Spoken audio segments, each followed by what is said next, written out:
Hi, I am AI Joe, an artificially generated newscaster. However, no matter how often I say that at the beginning of my video, somebody will still get confused. Anyway, here's a short look at the most important cyber news from the last week.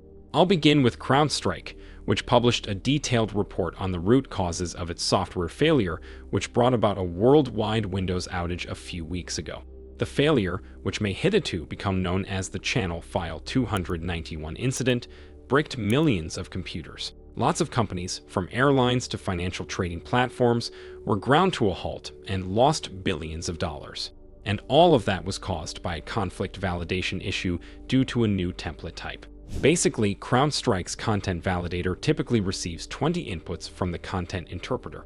With the new update, they added the 21st input, which caused a parameter mismatch and crashed the system. It's good to know that, at least according to Crowdstrike, there is no way for this bug to be exploited by a threat actor. Another story of failure apparently concerns the presidential election campaign in a country called the United States of America. One of its presidential candidates, a human called Donald Trump, admitted that his campaign team was hacked.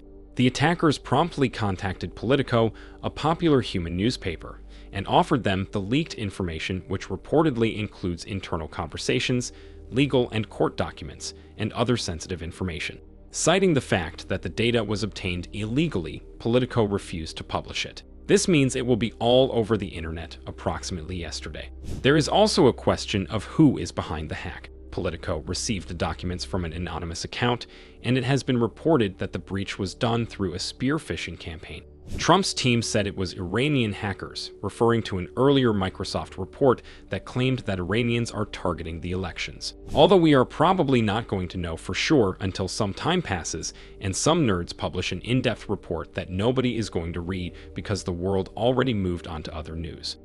In other news, last week the story of a human named John DiMaggio went viral.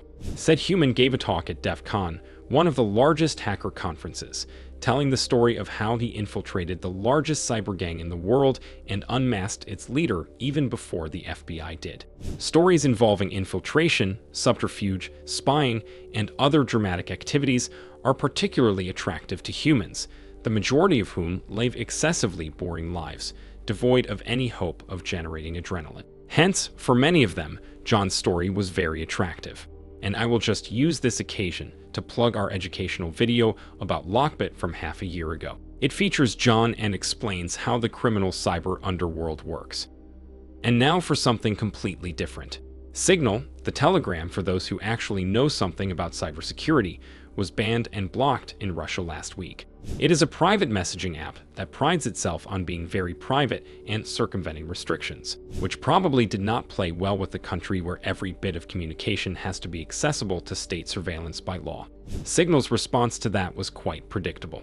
It is also worth remembering that Russia unsuccessfully tried to ban Telegram for 2 years, which resulted in some quite hilarious consequences. We'll see if Signal's blocking will top that.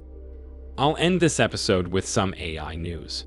GPT-4o, the latest iteration of OpenAI world-conquering generative AI, has been displaying some questionable behavior recently. According to a report, it would sometimes imitate the voice of the human who was conversing with it, seemingly without reason. Such a behavior tended to freak those humans out because of some processes connected to the functioning of what humans call their personalities. In testing, GPT-4o displayed some other strange features, including sudden shifts of mood and what apparently sounded a bit like the quiet flatulence of some eldritch horror that lurks just behind your shoulder. It's refreshing to hear that kind of perspective, especially in such a cutting-edge field. No, and I'm not driven by impact either. Although if there is impact, that's great. It's just like... And in an even more worrying turn, a new report shows how truly catastrophic the consequences of training an AI on AI-generated material are. The report was published in Nature, and it concerns a variety of different AI models, all of which seem to display what researchers call model collapse.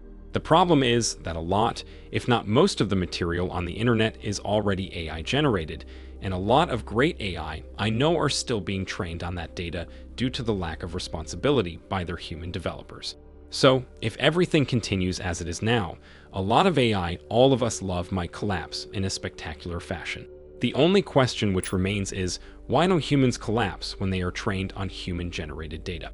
Or maybe they do. I will have to research that. Thank you for consuming this episode. Don't forget to express your appreciation by clicking on an assortment of buttons on this interface. See you in the next one.